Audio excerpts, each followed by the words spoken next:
আসসালামু আলাইকুম। বাংলাদেশ বেতার, গোপালগঞ্জ। খবর পড়ছি ফাল্গুনী ইশরাত আখি। আসন্ন শারদীয় দুর্গোৎসব নির্বিঘ্নে ও শান্তিপূর্ণভাবে উদযাপন উপলক্ষে আইনশৃঙ্খলা ও সার্বিক নিরাপত্তা বিষয়ে এক মতবিনিময় সভা গতকাল নড়াইল কেন্দ্রীয় টাউন কালীবাড়ি মন্দির চত্বরে অনুষ্ঠিত হয়েছে। জেলা প্রশাসক শারমিন আক্তার জাহান এতে প্রধান অতিথি হিসেবে উপস্থিত ছিলেন। সভায় সাম্প্রদায়িক সম্প্রীতি ও ভ্রাতৃত্ববোধ বজায় রেখে সরকারি সকল নির্দেশনা যথাযথ অনুসরণপূর্বক শান্তিপূর্ণভাবে দুর্গোৎসব উদযাপন করতে উপস্থিত সকলের প্রতি আহ্বান জানানো হয়।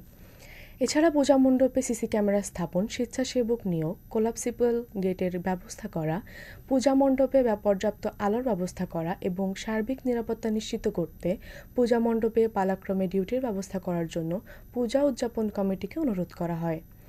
নারী ও শিশুদের প্রতি বিশেষ নিরাপত্তা ও মাদক থেকে বিরত থাকতে সবাইকে বিশেষভাবে অনুরোধ জানানো হয়। জেলা পুরোহিত কমিটির সভাপতি কল্যাণ মুখার্জির সভাপতিত্বে জেলা পুলিশের ঊর্ধ্বতন কর্মকর্তা, স্থানীয় রাজনৈতিক নেতৃবৃন্দ, পূজা উদযাপন পরিষদ এবং বাংলাদেশ পূজা উদযাপন ফ্রন্ট নড়াইলের নেতৃবৃন্দ এ সময় উপস্থিত ছিলেন। নড়াইলে যুব ও ক্রীড়া মন্ত্রণালয়ের উদ্যোগে বার্ষিক ক্রীড়া কর্মসূচির আওতায় গতকাল সদর উপজেলার পৌর পুকুরে এক সাঁতার প্রতিযোগিতা অনুষ্ঠিত হয়েছে। সদর উপজেলার 10টি মাধ্যমিক বিদ্যালয় ও দাখিল মাদ্রাসার ছাত্রছাত্রীসহ বিভিন্ন ক্লাবের প্রায় 100 প্রতিযোগী অংশগ্রহণ করে। সাঁতার প্রতিযোগিতার প্রধান অতিথি হিসেবে উপস্থিত ছিলেন অতিরিক্ত জেলা প্রশাসক সার্বিক লিঙ্কন বিশ্বাস। জেলা ক্রীড়া কর্মকর্তা মোহাম্মদ কামরুজ্জামানের সভাপতিত্বে জেলা ক্রীড়া সংস্থার সদস্যগণ ও বিভিন্ন শিক্ষা প্রতিষ্ঠানের শিক্ষকগণ সহ প্রতিযোগীরা এ সময় উপস্থিত ছিলেন।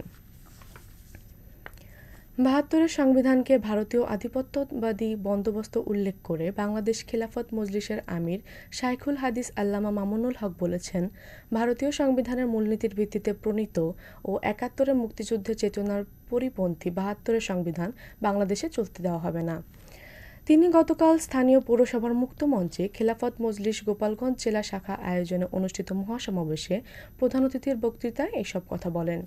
তিনি বলেন, আগামীর বাংলাদেশ গড়ে উঠবার জন্য 2024-এর জুলাই বিপ্লবের সনদকে রাষ্ট্রীয়ভাবে স্বীকৃতি প্রদান করে আইনি ভিত্তি প্রদান করেই আগামী ফেব্রুয়ারিতে জাতীয় নির্বাচন হতে হবে।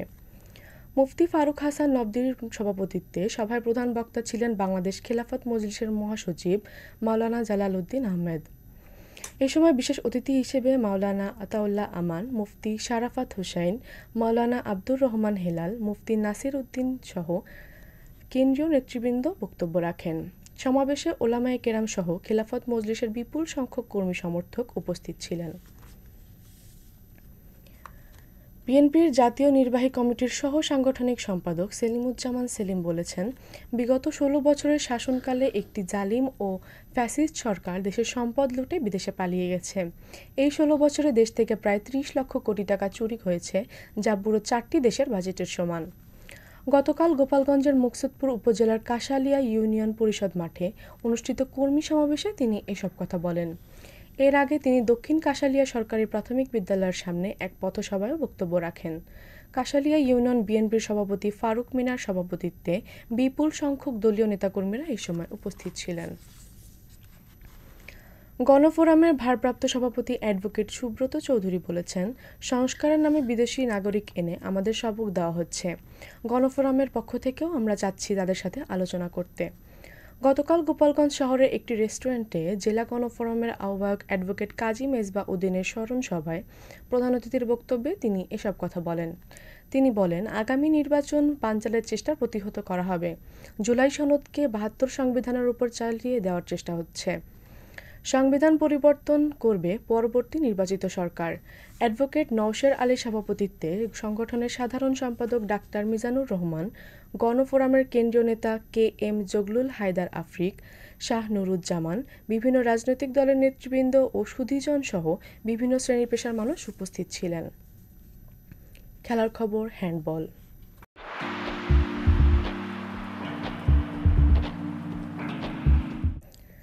নড়াইল বীরশ্রেষ্ঠ নূর মোহাম্মদ স্টেডিয়ামে অনুষ্ঠিত কিউট প্রথম বিভাগ পুরুষ হ্যান্ডবল লিগের গতকালের খেলায় রাজ্জাক স্পোর্টস একাদশ 13-9 গোলে শাহাবাদ ফ্লাইং বার্ডসকে এবং রেনেসা একাদশ 5-2 গোলে ইউনিক সমাজ কল্যাণ যুব সংঘকে পরাজিত করেছে।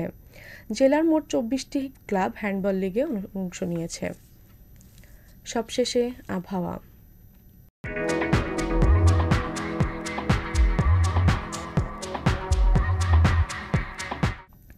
আজ বেলা ১টা পর্যন্ত দেশের অভ্যন্তরীণ নদীবন্দরসমূহের জন্য আবহাওয়ার পূর্বাভাসে বলা হয়েছে, রংপুর, দিনাজপুর, ঢাকা, ফরিদপুর, বগুড়া, ময়মনসিংহ, টাঙ্গাইল, বরিশাল, পটুয়াখালী, নোয়াখালী, কুমিল্লা, চট্টগ্রাম, কক্সবাজার এবং সিলেট অঞ্চলসমূহের উপর দিয়ে দক্ষিণ অথবা দক্ষিণ-পূর্ব দিক থেকে ঘন্টায় ৪৫ থেকে ৬০ কিলোমিটার বেগে অস্থায়ীভাবে দমকা অথবা ঝড়ো হাওয়া সহ বৃষ্টি অথবা বজ্রসহ বৃষ্টি হতে পারে। এসব এলাকার নদীবন্দরসমূহকে ১ নম্বর সতর্ক সংকেত দেখাতে বলা হয়েছে।